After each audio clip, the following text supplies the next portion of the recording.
Asmina.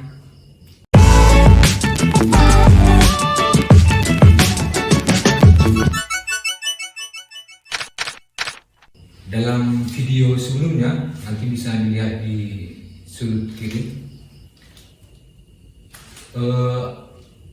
konten tentang kerahiman Allah yang menggambarkan tentang ada sifat keibuan dalam kerahiman Allah, dan untuk mengerti kerahiman Allah itu ditemukan maknanya bagaimana kita memahami rahim seorang ibu.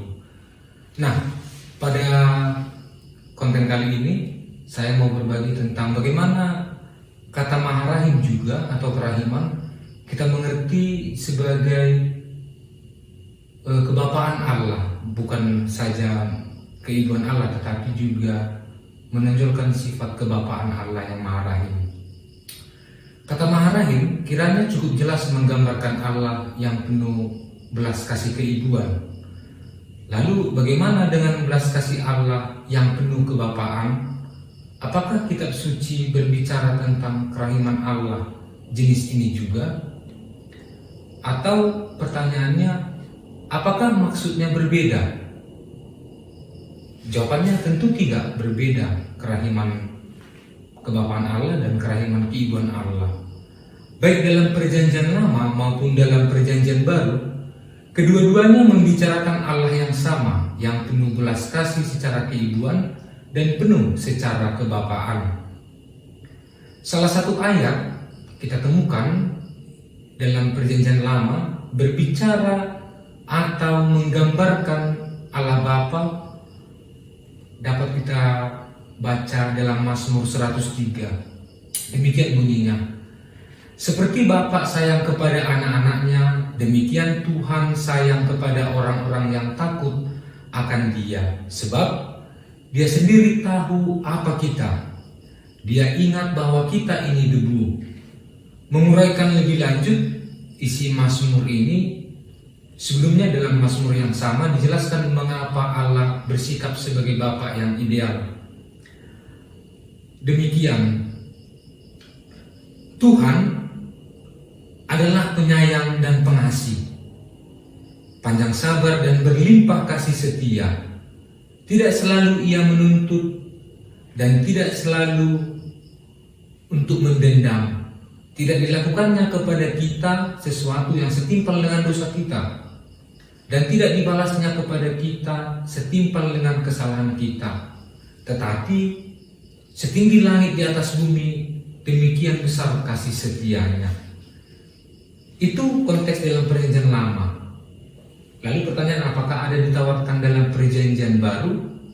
Nah, dalam perjanjian baru, contoh kerahiman kebapaan Allah yang paling mengharukan dapat kita baca dalam perumpamaan tentang anak pemboros harta warisan keluarga, atau perikop ini biasa kita kenal dengan judul anak yang hilang. Santo Yohanes Paulus II mengangkat perumpamaan yang terkenal itu dan menjadikannya satu bagian tersendiri dalam ensikliknya berjudul Dives in Misericordia. Dan Bapak Paus ke-264 ini, yakni Santo Yohanes Paulus II, mengartikan perumpamaan itu dengan cara yang sama sekali baru, yang dapat akhirnya mengejutkan banyak ahli kitab suci. Sebab paham mengenai kerahiman dalam perumpamaan ini semakin menemukan bentuknya yang tajam dan tepat. Betapa tidak, sebab ayat dalam perumpamaan ini ialah gambaran Allah yang Maha Rahim. Jadi begini, sehabis berfoya-foya si anak yang hilang dan mulai mengalami kelaparan di luar negeri, anak hilang itu, anak bungsu, mulai melarat. Karena lapar, ia mulai sadar bahwa selain memboroskan harta ayahnya, ia kehilangan kedudukannya sebagai anak bapa.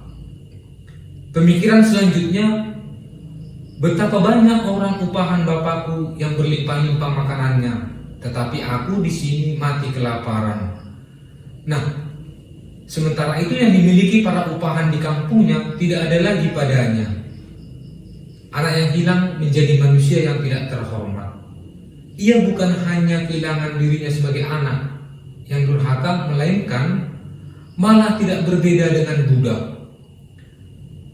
Peluangnya yang terakhir bukan diakui sebagai anak lagi, melainkan diterima sebagai orang upahan. Malu besar tentu, tetapi apakah ada jalan lain untuk kembali? Atau bagaimana dengan ayahnya? Bapak menantikan anaknya. Apa yang paling mengagumkan dalam sikap ayah itu? Yang paling mengagumkan adalah ia tetap setia sebagai ayah.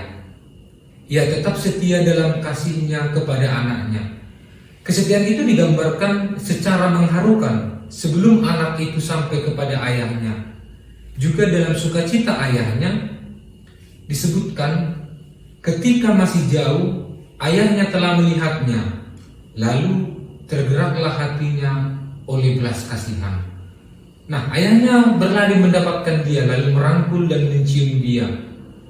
Kasih dan sukacitanya begitu meluap, sehingga ayah itu memberikan kepada anaknya apa saja yang terbaik, makanan, pakaian, dan lain-lain. Ketika anaknya pergi ke luar negeri, ayahnya pasti sangat menderita. Tetapi pada saat merangkul anaknya, ayah itu sadar bahwa harta yang telah hilang akibat dosa anaknya bukan sesuatu yang paling berharga. Sebab ada yang lebih berharga dan bernilai dan kini terselamatkan, yaitu status mulia anaknya sebagai seorang manusia. Kemanusiaan yang tadinya tampak hilang sekarang ditemukan kembali. Mengapa ayah memperlakukan anaknya dengan begitu baik? Jawabannya adalah sebab begitulah tuntutan kasih sejati. Ayah wajib menyelamatkan martabat anaknya. Inilah ukuran kasih sejati dan satu-satunya. Kasih itu sabar, tulis Rasul Paulus. Kasih itu murah hati, tidak mencari keuntungan diri sendiri, tidak pemarah, tidak menyimpan kesalahan orang lain, mengharapkan semuanya dan tidak berkesudahan. Kasih penuh sukacita ayah itu terungkap dalam satu kata saja, anakku. Sama kesannya bagi kita seperti saat kita berkata, ini sepatuku.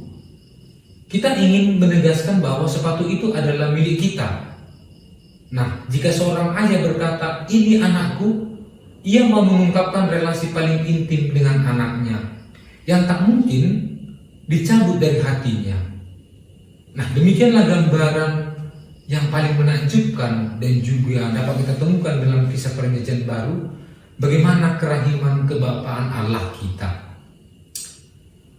Kawan seminar, jika ada pertanyaan seputar dengan konten ini, silakan tulis di kolom komentar. Jangan lupa like, share, dan nantikan video berikutnya tentang kerahiman dan bagaimana akhirnya kita manusia membagikan kerahiman kepada sesama. Apakah belas kasihan kita praktikkan hanya karena tuntutan emosional belaka, hal-hal sentimental, atau adakah satu anjuran dan tuntutan dari Allah supaya kita sungguh berbelas kasih dan total berbagi kepada sesama? Terima kasih.